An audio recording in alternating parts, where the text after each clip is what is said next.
Hey you guys, welcome to Mom of Many. If you haven't been to my channel before, I discuss different mental health issues and my journey as a single parent raising a child with mental health diagnoses.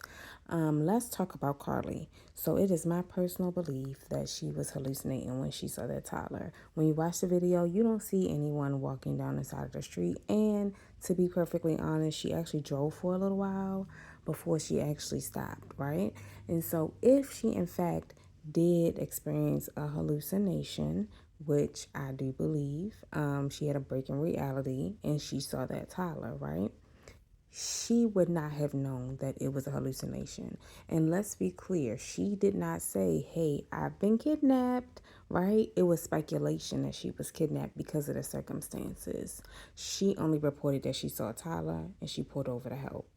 All right, now if you do want a better understanding of hallucinations, you have auditory hallucinations and visual hallucinations, or people can have a combination of both, right? Where you see and hear things, okay? Now, a good movie to watch to get a better understanding is A Beautiful Mind starring Russell Crowe. That was really good, and my daughter's psychiatrist, he had told me to watch that movie because I was completely lost. I was just like, I mean, a hallucination is a hallucination. But no, there's a difference. Auditory, you are only hearing things that aren't actually being said, right? Visual, your brain is creating an image. You hear, smell, touch, see, feel everything. Okay, that image is there, that person is there, that animal is there, whatever you are visually seeing is real to you. Okay, and just like if it's auditory, whatever they are hearing is real to them as well, right? It's just that it's not a visual package. It's just that they're hearing different things, right? So, with Carlee, I really do think that she had a break in reality. She probably didn't even know she was having mental health issues or has mental health issues, right? And this is my speculation. This is really my thoughts. And I would rather think that she had a break in reality to think that she staged this whole fake kidnapping thing, right? That a lot of people are trying to say. I do not know what that young lady went through over the last 48 hours when she was gone.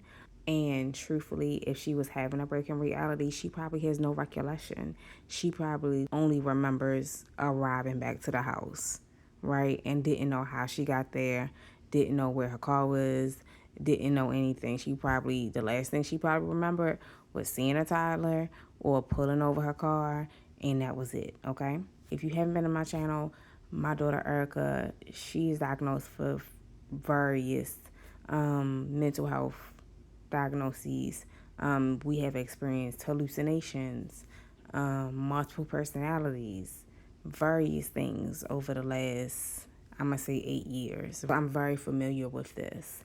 And I'm speaking from a mother's standpoint, raising a child with mental health diagnoses, and that has watched my child go through a hallucination and talk her down. And I mean, I'm going through breathing exercises, trying to convince her that whatever she is seeing isn't real. It's been times where Erica thought I was a zombie, thought I was a stranger. She saw a giraffe in the middle of the restaurant and was touching it, and she was touching a wall. Saw a glitter road outside and wanted to run down the glitter road, and there was no glitter. It was just a regular street, right? And I had to actually stop her. She also heard things.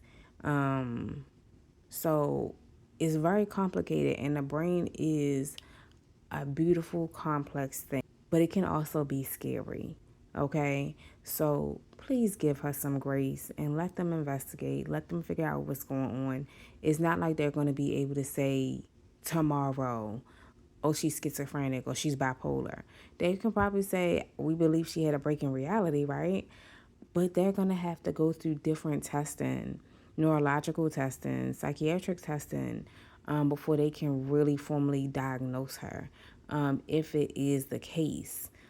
I just want people to stop throwing her under the bus. I mean, she is a black woman that was missing by her family's account. They did not know where she was for 48 hours, and she came back walking. Okay?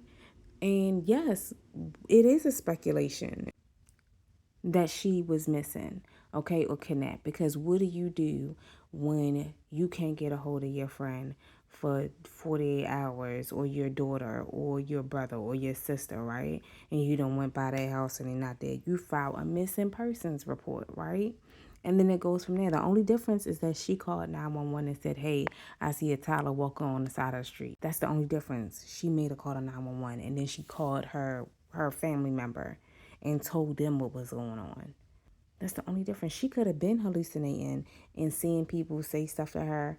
And because she is a grown woman, she's not a child. So she's out in the world chilling by herself like we do every day.